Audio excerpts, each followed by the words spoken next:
On parle souvent de la perte de poids en termes de volonté, d'alimentation ou de sport. Mais on parle beaucoup moins d'un facteur qui est central, la culpabilité envers soi-même. Et dans les problématiques de poids, la culpabilité, ce n'est pas anodin. Et c'est un sujet qui revient très souvent. Alors à mon sens, il n'y a pas d'émotions positives ou négatives, elles sont toutes légitimes à être là.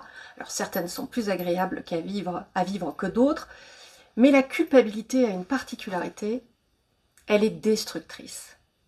Pas parce qu'elle existe, mais parce qu'elle alourdit tout. Un des effets de la culpabilité, l'auto-jugement négatif. Prenons un exemple très fréquent. Une personne n'arrive pas à perdre du poids, elle a l'impression d'échouer encore, et au lieu de se dire « Ok, cette fois-ci ça n'a pas marché », elle va se dire « Je suis nulle, je n'y arrive jamais, et quoi que je fasse, c'est encore un échec, etc. » Et là, ce n'est plus le comportement qui est jugé, c'est la personne qui se juge elle-même en pointant du doigt que le négatif ou les échecs. La culpabilité vient donc attaquer l'estime de soi. Et quand l'estime de soi baisse, la confiance suit. On n'ose plus vraiment essayer, on anticipe l'échec, et très souvent on bascule dans deux extrêmes, soit le foutu pour foutu, puisque j'ai raté, autant continuer, soit le lâcher prise, résigné, de toute façon, quoi que je fasse, ça ne marchera jamais. Et alors pour les personnes qui souffrent de pulsions alimentaires, le mécanisme est encore plus vicieux, car la culpabilité va retourner et démultiplier l'émotion initiale et surtout la retourner contre soi. Je vous explique. Une émotion arrive. Stress, colère, tristesse. Cette émotion va déclencher une pulsion alimentaire. Ça pourrait s'arrêter là. Oui, mais voilà, la culpabilité apparaît. Et cette culpabilité va relancer une nouvelle pulsion. On entre dans un cercle infernal.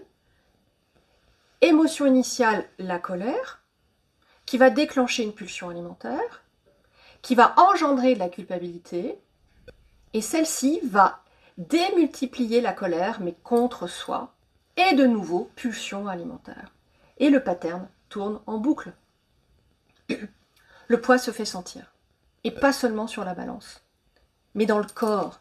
C'est une sensation de lourdeur envahissante, comme si le corps ne pouvait plus bouger. Et parfois, la culpabilité prend une autre forme. L'ultra-exigence, l'ultra-contrôle, le perfectionnisme. Je dois faire parfaitement, je n'ai pas le droit à l'erreur. Mais la transformation ne fonctionne pas comme ça. Il n'est pas rare de voir un fumeur essayer plusieurs tentatives avant sa dernière qui, elle, sera définitive. Il y a avant des rechutes, des ajustements. Et pourtant, on ne lui dit pas « t'es nul parce que tu n'as pas réussi du premier coup ». Alors pourquoi se parler comme ça à soi? Peut-être parce que finalement le changement en fait peur. La clé, elle est là. Arrêter de se culpabiliser, revoir ses exigences, accepter de ne pas être parfait et surtout apprendre à se parler avec bienveillance. Parce que la personne que tu es aujourd'hui juge trop durement celle que tu étais hier. Et le travail sur le poids ne commence pas par le contrôle. Il commence par le pardon envers soi-même. On ne transforme pas son corps en se faisant violence. On apprend à se réconcilier avec lui. C'est une toute autre approche. Et si la culpabilité t'enferme aujourd'hui, sache qu'il est possible d'en sortir. Dans la prochaine vidéo, je t'expliquerai comment sortir du piège de la culpabilité avec des outils concrets et surtout comment commencer à te parler autrement sans te détruire. Alors si ce sujet te concerne, qu'il t'intéresse, abonne-toi et on va continuer ce travail ensemble.